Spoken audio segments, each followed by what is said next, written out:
Bonjour et bienvenue dans ces 5 minutes d'information. Après 2 reports, le 18e sommet de la francophonie débute ce samedi 19 novembre sur l'île de Djerba en Tunisie. Les représentants des 88 pays composant l'Organisation internationale de la francophonie, l'OIF, se réunissent pour établir des stratégies pour le développement de la langue française, mais aussi du développement des États membres. Le président Alassane Ouattara lui est arrivé hier soir à Djerba pour prendre part à ce sommet des chefs d'État et de gouvernement de la francophonie. Il a été accueilli à sa descente d'avion par une délégation ivoirienne conduite par les ministres de la Culture et de la Communication. À marge du sommet, le chef de l'État aura des entretiens avec ses homologues et plusieurs personnalités. On part à Djerba avec Franck Quadio. Le président de la République, Alassane Ouattara, est arrivé à l'aéroport Djerba-Tarsis aux environs de 15h45 ce vendredi après-midi.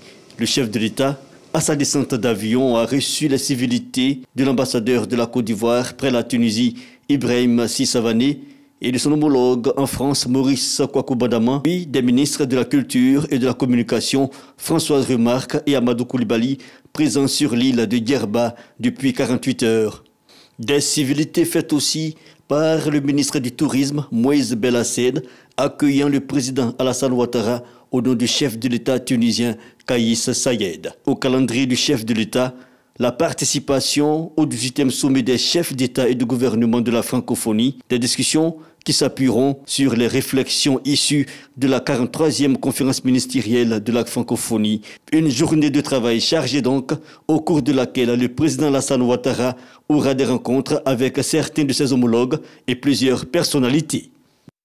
Un reportage donc de Franck Quadio et Célestin Frodo. Avant le sommet des chefs d'État ce samedi matin, hier vendredi, s'est tenue la 43e conférence des ministres de la francophonie, sommet donc conférence à laquelle a pris part la ministre de la Culture, Françoise Remarque. Au menu des travaux, la coopération multilatérale et les questions administratives et financières de l'Organisation internationale de la francophonie. Le bilan des engagements du dernier sommet d'Erevan en Arménie, sans oublier l'examen de plusieurs avant-projets, dont le cadre stratégique de la francophonie 2023-2030.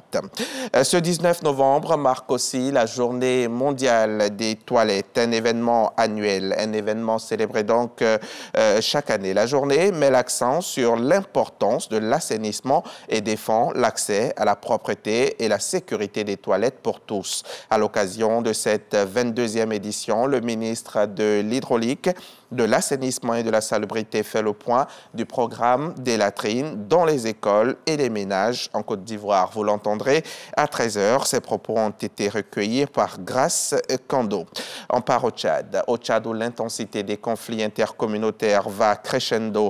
On a passé désormais la barre des 500 morts avec 600 blessés et plus de 7000 déplacés selon l'Agence de la coordination des affaires humanitaires des Nations Unies, OCHA. OCHA donc qui vient de sortir son dernier rapport sur la question. Des conflits que l'on retrouve principalement dans le sud du pays et qui concernent avant tout les agriculteurs et les éleveurs. Le dernier clash agriculteurs-éleveurs a d'ailleurs opposé fin septembre des éleveurs arabes à des agriculteurs mobiles dans la province du Guéra. Le bain de sang avait fait 86 morts. Sans doute dernier jour de COP27 à Sharm el-Cheikh en Égypte ce samedi 19 novembre, mais toujours pas d'accord à l'horizon. Le dernier projet d'accord a été rendu public hier matin et depuis, les signaux ne sont pas au vert. Les négociations se poursuivent et elles sont difficiles. Les points qui bloquent encore donc sont la question de ce nouveau mécanisme de financement pour les pertes et dommages, l'objectif du maintien du réchauffement climatique à 1,5 degré acté par l'accord de Paris et l'insertion de la mention spéciale de la sortie des énergies fossiles.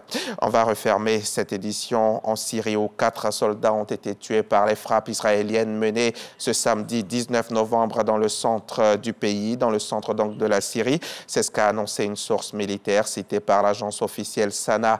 Il s'agit de la deuxième série des frappes imputées à l'État hébreu en l'espace de moins d'une semaine. L'Observatoire syrien des droits de l'homme a également parlé de frappes israéliennes dans les provinces centrales de Homs et Hama qui ont causé, selon lui, la destruction d'armes et de munitions. Selon cette ONG basée en Grande-Bretagne, ces frappes ont visé des sites liés à des groupes pro-iraniens. Fin de ce Flash Info, on se retrouve à 13h pour le journal.